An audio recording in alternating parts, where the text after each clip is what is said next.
how did this come about? Like, how did this song even come up? I was asked to write the official state bicentennial song in 2016. And by then, Governor Bryant, he brought me in and he said, I want you to write a song that children will want to sing. And I left there. And so it was our official bicentennial song for years. Finally, we were doing a show close to you guys, and we decided to whip in and record it officially at the Max Museum. I think we were the first to ever record at the governor's studio there. And then as all of this time went on, from the time I wrote it, the time we recorded it, I was playing it out as the music and culture ambassador for a lot of different events. And people kept going every time, that needs to be our state song. And I was like, okay, so it wasn't any more than that. And then after we got a new flag, it was Speaker of the House, Philip Gunn, came to my house and he said, Becky Curry and I, who is one of our House of Representatives, we feel like we found the song with One Mississippi. It encapsulates everything who we are. And we feel like we have a new flag now. It's time for a new state song after 60 years repealing what was, was primitive, truthfully. So, and sure wasn't a representation of who we are. So I was flattered, of course, and it was a wild ride for a legislature, but I think that we ended up with such a high percentage from across the floor, across politics, and it got passed. I think 95% maybe of House and Senate. I could be a little off there, but somewhere in there. And then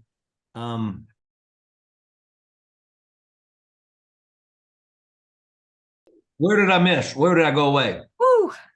You're gonna have to repeat all that, all those names. No, I got there, and I'll finish. Can you paste this together? Okay. And anyway, the bottom line was we all got together and did the video, and Sarah Francis and I had gotten to know each other from a mutual friend, and I'd interviewed her on my radio show because I was a fan of her work as well. She's an incredible illustrator.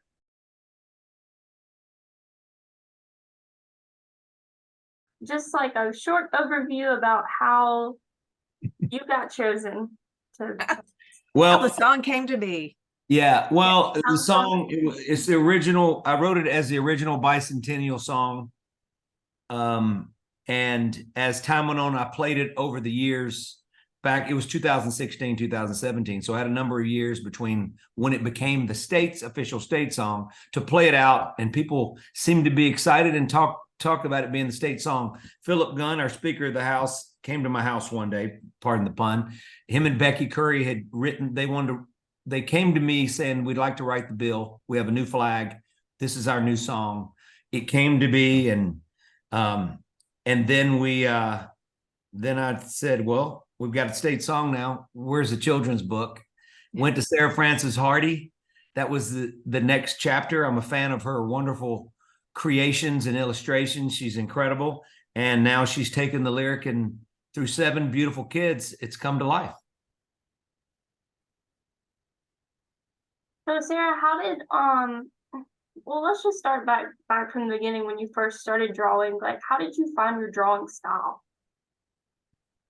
My background is in fine art, and so I spent a lot of years learning how to do children's book illustrations.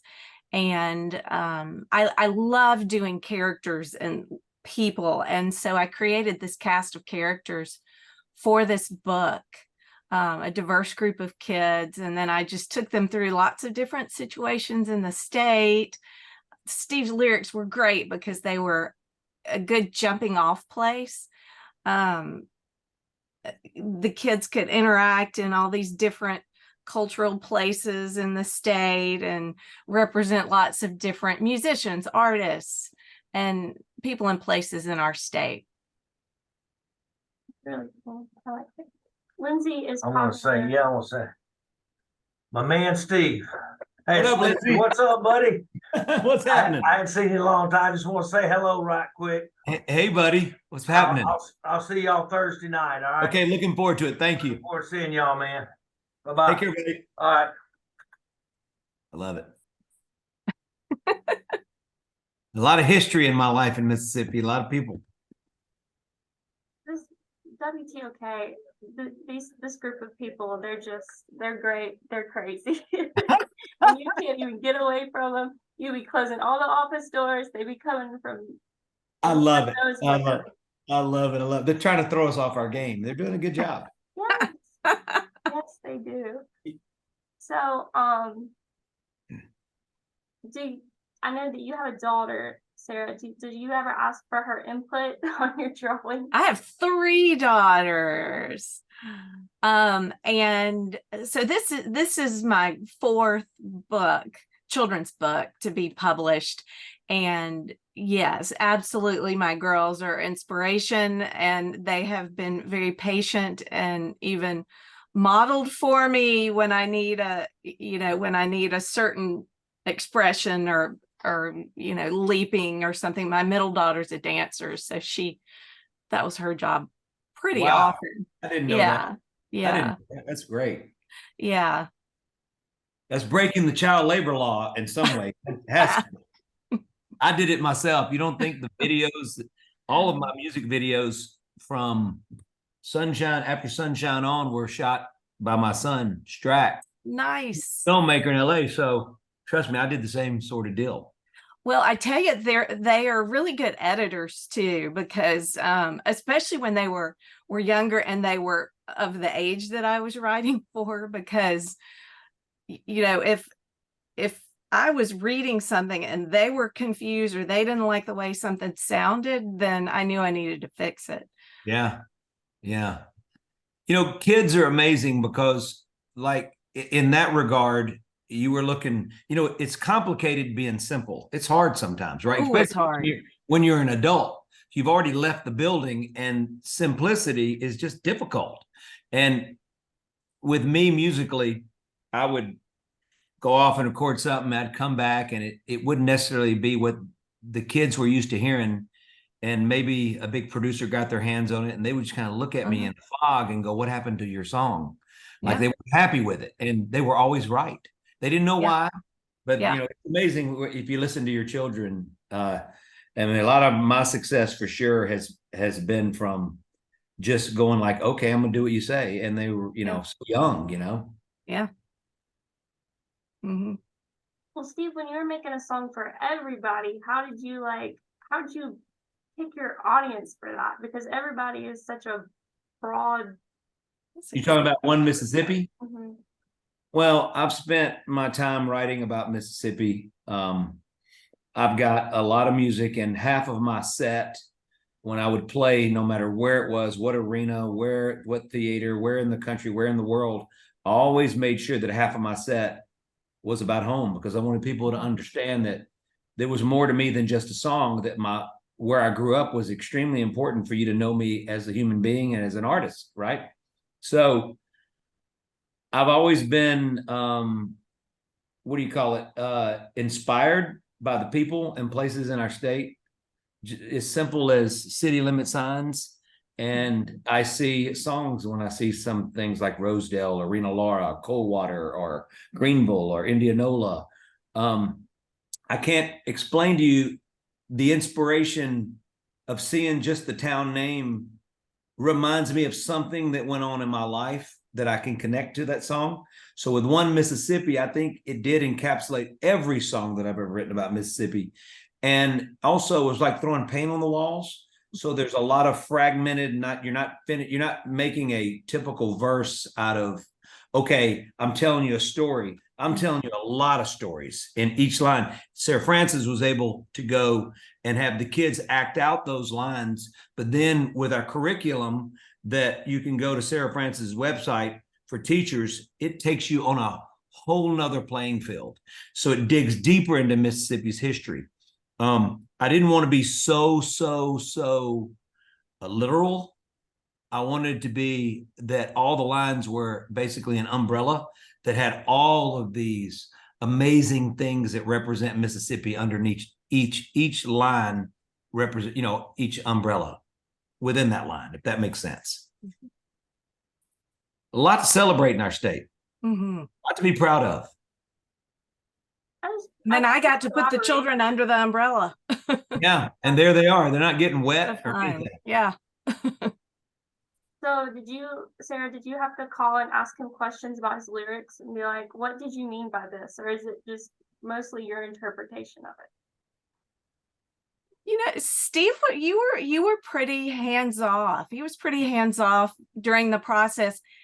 As I did each drawing or illustration, I would send them to him and just say, hey, here's where I'm going with this. And I wish I could say it like you say it. You may have to bust in here and say it, but every time I would send him something, he would say, I love it. And I mean, it was great. And I did, because there was nothing, you know what? The lyric came out that way. It took a lifetime to live, and it took maybe an hour to write, but a lifetime. And Sarah Francis has been doing this for so many years of her life.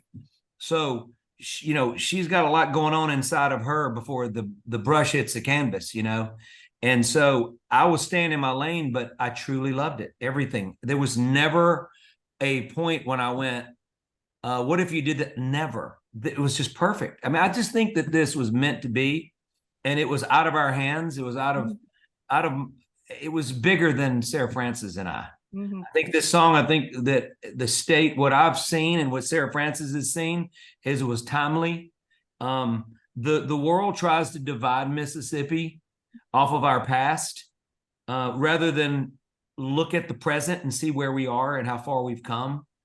And I know, as an artist, and Sarah Francis is an artist, we get to spend time with every diverse group, and share the stage and share song and break bread and go to church together and shop together and love each other.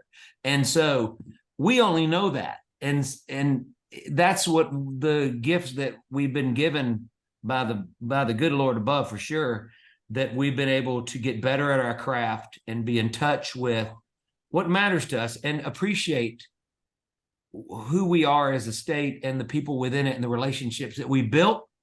Comes out in everything that we are blessed to get to do, right, Sarah Francis? Yeah, preach. Yeah. Yeah, absolutely. And I think I think the fact that, I mean, we have two living artists living in the state who have created this project says a lot too, that that we chose a song that is by somebody who kids can see a real songwriter. They can see a real illustrator has created this book. And I think one of the best things that we do as Mississippians is we nurture our creative talent, and we appreciate and hold up our whole creative population. And every state isn't like that. It's something we can be really proud of.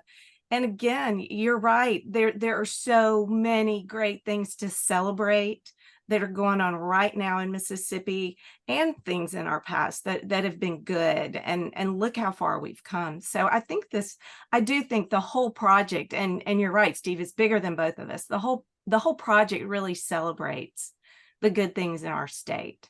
And I'm proud of us. I'm proud of the flag, and I'm proud that we could put out a book that has this new positive message. Yeah. Because once you come here and visit us, you just don't want to leave. I mean, I've experienced that with so many big time people who have done made the biggest films, made the biggest records, but 15 Grammys on their shelves and all that. And when we get them here, Major League Baseball star, I mean, like meccas, great, football legends, you name the playing field that they came from, they come here thinking one way and they leave here never wanting to leave. When we put our charity event on every year, which Sarah Francis, you and John's got to come next year, but when we put it on every year, it's a 3-day event. We've got folks coming in for a week now because they become friends and built relationships, and they love it. and they like busting their way through Mississippi and driving and going to visit this and that and see this and that. And they go, here's what we're going to do this year. And they don't want to leave. We can't get them to leave. And I think that that's a tribute to who we really are and what we're trying to be, but it's a natural thing. So Mississippians are a unique breed when it comes to hospitality. It's just a little different way that we do it. And I can honestly say that from every state that I've played in, I've played in every state in the union multiple times, and I've gotten to know people. There is something about us that is a better different when it comes to rolling out the red carpet and letting, there's an honesty. And we've got a lot of characters and personalities in our state that it's just like, there's nothing generic about us, right? There's nothing homogenized. I mean, it's a unique place with a lot of storytellers, so I credit our legislature. I really appreciate them for believing in this. And through it all, I mean, I'm so grateful, and I'm grateful for Sarah Francis, and I'm grateful for you guys wanting to celebrate it without you guys telling everybody that, continuing to tell everybody this is going to be a long process. Song takes a minute, before all the marching bands are playing it, good Lord's willing, before every kid's got this book in schools, which is our goal, before teachers are teaching the curriculum in every school, so that's a journey. So you're a big part of this, so I appreciate it. I mean, it's just, to me, this is just more than like a song or a book, and you guys definitely proved that. But trying to get that out to everyone and get that message across is just, it's a task. So I'm one town at a time. Yeah, I'm thankful however I can be a part of it. Yeah, well, thank you guys. We're looking forward to thank you. being at the Max, where it all began, really, as far as the recording process. So if we don't take the time to go record it, because the band was close, if we don't do that, then Sarah Francis and I and you are not having this conversation. Yeah. It's amazing how much has gone on since then. And like I said, I'm speaking for Sarah Francis. I think we're all very grateful that we've gotten to know each other artistically. Oh yeah. And to collaborate, it's been beautiful. It's been great. Well, thank you guys so much for meeting with me. And I'm going to play golf now. Oh, you're going to play golf? Yeah, look at me. Look. You're ready.